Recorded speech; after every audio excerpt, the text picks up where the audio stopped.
We believe in working with British Columbia and with any province that wants us to work with them on this, which is why we accepted their request to modify their pilot project on exactly those issues.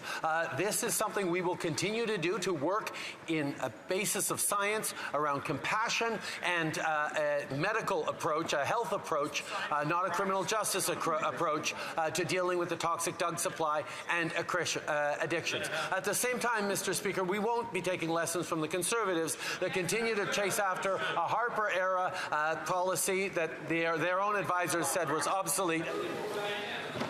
The Honourable Leader of the Opposition.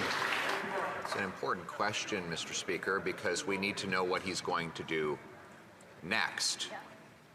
I just gave him a chance to indicate whether he believes people should be allowed to smoke crack in children's soccer fields or meth in the faces of nurses in hospital rooms.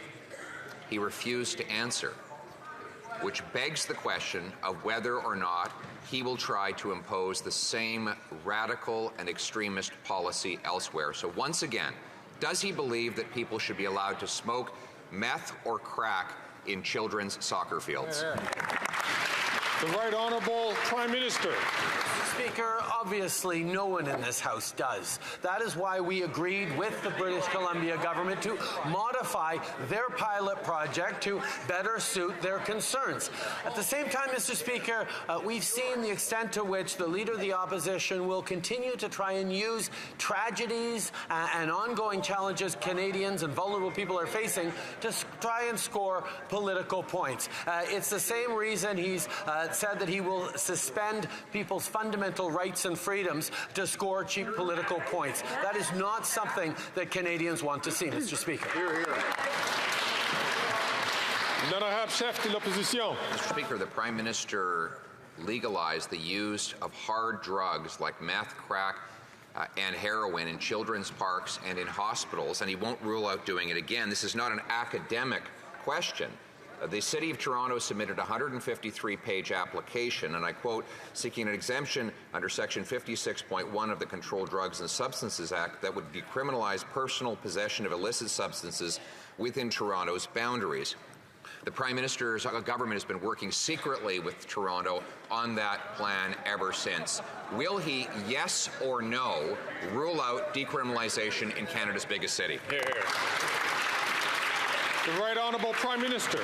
Mr. Speaker, once again, we see the Leader of the Opposition trying to score cheap political points on the backs of vulnerable people to promote an ideology that does not work. Mr. Speaker, we will continue to be there with a thoughtful, compassionate-based public health approach on the toxic drug supply, and that means working with jurisdictions. When Vancouver asked us for an exemption, we said no. We would only work with the province, and that's what we did to work with BC. The same thing when it comes to Ontario or Quebec. We will only work with the provinces to ensure any projects they have go. The Honourable Leader of the Opposition. So he refuses to rule out repeating this disastrous experiment that killed 2,500 British Columbians. It's because he strongly supports decriminalization, and if he got a chance, he would do it all over again in Toronto, in Montreal, and anywhere else. Mr. Speaker, the final question, therefore, is even the radical NDP government in BC asked for him to reverse his decriminalization. Why did it take him 10 days and 66 more deaths to do it? Here. The Right Honourable Prime Minister. Once again, Mr. Speaker, we see the extent to which the Leader of the Opposition will make political attacks on the backs of the most vulnerable people in this country. Right. We actually only received the completed request from British Columbia Friday last week and approved it the following Monday, 3 days later, Mr. Speaker. We will always respond quickly in a science-based way when people's lives are on the line. The Leader of the Opposition is continuing to spread falsehoods, Mr. Speaker, instead of actually following the facts and caring for Canadians. Hear, hear.